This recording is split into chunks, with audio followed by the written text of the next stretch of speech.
A story we should not lose sight of. So two rival Soweto taxi associations this week clashed over routes resulting in chaos on the township's roads. In fact, the Witwatersrand African Taxi Association as well as the Nancefield Dube West Association have been fighting over the same routes for years now. And last year, in fact, Gauteng Transport MEC Mamabolo dissolved the executive of both associations following clashes that claimed 2 lives. This week, the MEC brought the warring parties to the table, so to speak, to avert a potentially violent escalation of the conflict.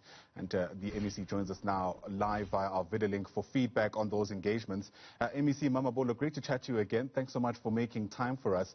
You know, my heart really goes out to the families of these two latest victims who've died as a result of warring factions, if you like, within the industry itself. MEC, what do you have to say to critics who perhaps posture that government in the province, in the country, is simply failing to address issues to do with taxi violence because you're incapacitated to do so? Firstly, thank you very much for the opportunity. Let me greet all the viewers. Let me confirm also that, yes, I've been having a series of negotiations, discussions with the taxi associations. We had Monday, and of course we continued on Tuesday. We finished also last night. That's when we concluded the last round of the discussions. The reality of the matter is that, and this is factual, this is backed up by evidence, is that whilst taxi violence continues, but we have actually made a very positive impact in the sense that the numbers are declining. You may recall that the provincial commissioner in the province had actually indicated that there's a drastic decline in the number of fatalities that arises from taxi violence. The other point to consider is that taxi violence is deep-rooted, is very historical, and to resolve it will not take a simple pressing of a button, but it requires consistent and very deliberate process of engagements and consultation. The culture in the taxi industry is that when they are faced with any challenge, they simply resolve it through the barrel of the gun instead of appreciating the importance of human life and therefore the need to use better methods of negotiations to resolve the matter. Taxi violence will not be resolved by government imposing itself purely and only through law enforcement on the taxi industry. It requires an including, inculcating the culture of negotiations, of better methods of resolution, because only the taxi industry, supported and assisted by government, can resolve taxi violence. Yeah, you know, MEC, if I can come in there, apologies for interrupting. Yeah. You know, part of the methods that have been punted around is actually dissolving the associations to begin with. I think you've actually tried that, but I wonder, can we afford the fallout that comes from that level of intervention? Well, in the first instance, it's just unacceptable to have any fallout between taxi associations because when you look at the matters that they are fighting for, let me give you an example. Last night, one of the issues we were resolving is that from just behind Orlando Stadium to the CBD of Johannesburg, two taxi associations, WATA and another one called MDN, they are charging 14 rands. And then Nandue is charging 12 rands. They are fighting over 2 rands. And it took us 2 rounds of negotiations to make them appreciate that this is not a matter that's supposed to be making them have a fallout amongst themselves. So any form of conflict, any form of source of dispute, it's a matter that can be negotiated, be resolved. So we can't afford fallout between taxi associations. We need maturity of leadership from themselves and appreciation that the culture of the rule of the gun, the rule of the jungle, that those are things of the past. We used to have political violence in this country preceding 1994, at the rate at which people were being killed, and all parties came to appreciate that that was not the correct way to go. Yeah. We need to bring that sense into the taxi industry. And I can tell you, we have averted many potential conflicts with COVID-19. People having lost money now fighting for the routes. We've worked actually very hard to make sure that the taxi industry appreciates that bloodshedding, using guns, murdering people, playing with human life, that is not the way forward. And we're working very hard. It's not easy, but I'm quite sure that sanity and the truth will prevail, that negotiations are better than conflict. Yeah. And the taxi industry requires matured, seasoned, very good leadership to internalize and understand this, and that is coming. That is definitely going to happen. Got you. The department itself had actually commissioned an inquiry looking into taxi violence. It wrapped up recently, and in fact the report has been made public. Part of what was found there is that despite there being a legal framework which is to be used for the issuing of operating licenses, it's actually local taxi associations that control the service in and of itself. In other words, the legal framework is not being used. I can't imagine a situation where we're able to move forward in any way without that issue being addressed at the very least.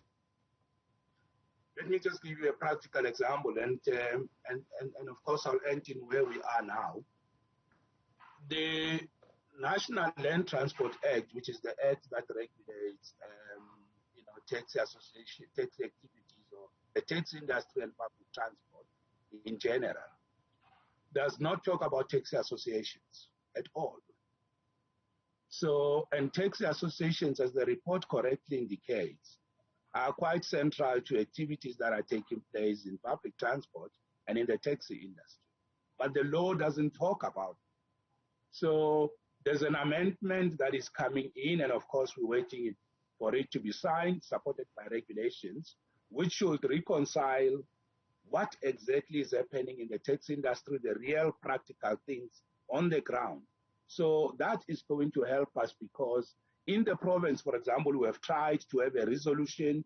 We took it to before a sitting judge, in which we are trying to enforce authority over activities of taxi associations.